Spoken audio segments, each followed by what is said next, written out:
My name is Ava Morgan, and as I stand on the balcony overlooking the still, glassy water of Lake Winslow, my phone won't stop buzzing. The morning light glitters over the lake like a sheet of melted gold, and the cool breeze slips under the collar of my silk blouse. It feels almost poetic, the kind of calm you only earn after fighting storms no one ever saw. I exhale as I read the newest message in the family group chat. Ava, don't be late. We rented the big lake house for Jacob's birthday this weekend. Try to be on your best behavior. A little smirk tugs at my lips. They rented a lake house. At my lake. My family has no idea that the very shoreline they're bragging about in the chat, the private dock, the forested hiking trail, the boathouse, all of it is part of a property I quietly purchased 3 years ago. Not to impress anyone, not even out of revenge, but because I needed a place that felt like mine. I slip on my bracelet, the one with a tiny silver feather charm, and smooth my hair in the reflection of the tall glass door. A version of me they never took seriously stares back, now polished, composed, successful, but still carrying the memory of every time I was talked over, minimized, or asked to be flexible while my brother got everything. My phone buzzes again. This time, it's my mother. Ava? Are you coming or not? Oh, I'm coming. Just not the way they expect. I remember being 15, sitting cross-legged on the threadbare carpet of our old family living room, while my parents fussed over Jacob's school awards. He had just scored the winning goal in his soccer tournament, and the photos plastered the fridge, while I held a sketchbook I'd filled with designs for my first homemade jewelry collection. Why don't you focus on something practical, Ava? My dad said, not unkindly, but with that dismissive tone I hated. Jacob's got sports, and your mother, and I don't have time for hobbies that don't lead anywhere. I clutched the sketchbook to my chest, feeling the lump in my throat tighten like a vice. My hands shook, not from fear, but from the anger of being invisible. Every bright idea, every carefully nurtured dream, every late-night project, ignored, overlooked, brushed aside for someone who got the applause by default. That day, my grandmother noticed my slumped shoulders. She knelt beside me, her hands worn but warm, and pressed a small silver feather pendant into my palm. This is for when you feel small, Ava, she whispered, her eyes steady on mine. Remember, your wings are real. One day, they'll carry you far beyond what anyone else can see. I didn't understand then how far I could fly, or how fiercely I would need to guard my dreams. But I held on to that tiny charm like a lifeline, tucking it under my pillow every night. A few months later, after yet another dinner where my ideas were laughed off and Jacob's victories endlessly praised, I made a decision. I would leave. Not angrily, not in rebellion. Quietly, I would build a life they couldn't ignore, a life that didn't depend on their approval, their attention, or even their understanding. I started small, babysitting jobs, selling handmade bracelets at local craft fairs, taking night classes at the community college. Every cent I earned went into my future. Every sleepless night stitched me closer to independence. And every time doubt crept in, I touched the silver feather and remembered my grandmother's words. My wings were real. I would fly. That spark, that stubborn, private fire, would eventually grow into the life they would never see coming. The first night I moved into my tiny studio apartment in Chicago, the city lights spilling over the skyline like glitter, I felt a mix of excitement and terror. I had less than $100 to my name, a backpack full of handmade jewelry, and a head full of dreams no one had validated. But I had something they could never take, the belief that I could build something real on my own terms. I met Clara Jennings, a seasoned entrepreneur in her 40s, at a local craft fair. Clara had an eye for talent and, surprisingly, a heart that noticed the overlooked. "You've got a gift," she said, turning over one of my delicate silver bracelets. "Not just in your hands, but in your vision. Don't let anyone tell you otherwise." Clara became my mentor. She taught me about business, negotiating, and the quiet power of persistence. Long nights blurred into early mornings as I balanced freelance gigs, Etsy shops, and late-night design work. There were moments when the doubts gnawed at me. "Who do you think you are? Or why bother? They'll never notice. But every time I touched the silver feather on my wrist, and it reminded me why I was doing this, not for them, but for me. My first breakthrough came with a custom jewelry order for a boutique in downtown Chicago. It wasn't much, 10 pieces, but seeing my work displayed in someone else's shop felt like stepping onto a stage I had built with my own hands. Then came the first profitable sale that covered rent and groceries for the month. Then, a small investment in property, a tiny townhouse near the lake I fell in love with, where I could dream bigger.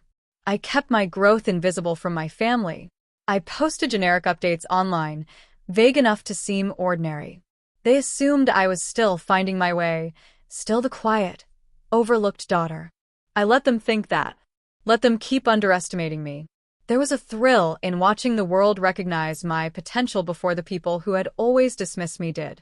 By the time I turned 25, I had a small but thriving boutique business, a portfolio of real estate investments, and a private lake property purchased under my own name, a secret fortress of success and serenity. It wasn't about revenge. It was about freedom, about proving that my value didn't need their validation. And most importantly, it was about owning something that symbolized the journey I had endured, a lake that mirrored the calm I had fought so hard to achieve inside myself. Every night, I would stand on my balcony, overlooking the shimmering water, and remember the girl clutching that silver feather, feeling small but determined. She had no idea how far she would fly, but she believed she could. And that belief, fragile, stubborn, and beautiful, had carried me to a life no one, not even my family, could have predicted. The morning the family arrived, I waited in the living room of the lake house, letting the sunlight spill over the polished wooden floors. My heart was calm, steady, the calm of someone who has earned every inch of the life they now live. The rental crew had done their best to make the place look fancy, but nothing compared to the reality. This was my property. The dock they would boat from, the forested trails they would hike, the boathouse where they'd pretend to explore. All mine. Not rented, not borrowed, not temporary. Mine. My mother, carrying a basket of decorations, was the first to step through the sliding doors. Ava. There you are. We were just setting up. She froze mid-step. Her eyes swept the room, taking in the sleek furniture, the floor-to-ceiling windows, the artwork lining the walls, pieces I had handpicked during trips to Chicago galleries. She glanced at the polished oak staircase leading to the loft, where my small office, my command center of financial plans and property documents, was visible. Jacob bounded in next, wearing a grin too big for his own good. "Hey, you made it. You're coming to the party, right?" I smiled, the kind of calm, knowing smile that unsettled people who assumed they still knew me. "Of course I'm here," I said softly. "But I think it's time you all know something." I gestured to the window behind me, where the lake stretched for miles, untouched, serene. "This is no rental," I said. "It's mine. I bought this lake." The words hung in the air like a bell. Silence. My mother's hand flew to her mouth. Jacob's jaw dropped. Even my father, always the first to reclaim authority, looked stunned, speechless. "I bought it years ago," I continued, letting each word land. "Every inch of it. I've owned it while you thought you were just renting a house for a weekend. Every dock, every trail, every boathouse mine." I let them take it in. Their expressions shifted: confusion, disbelief, shame, admiration, all mingled in a messy, human stew. "And the lake house," I added, letting my hand sweep toward the cabin, "was fully furnished by me.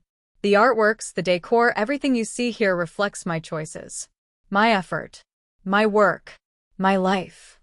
Jacob opened his mouth, but no words came.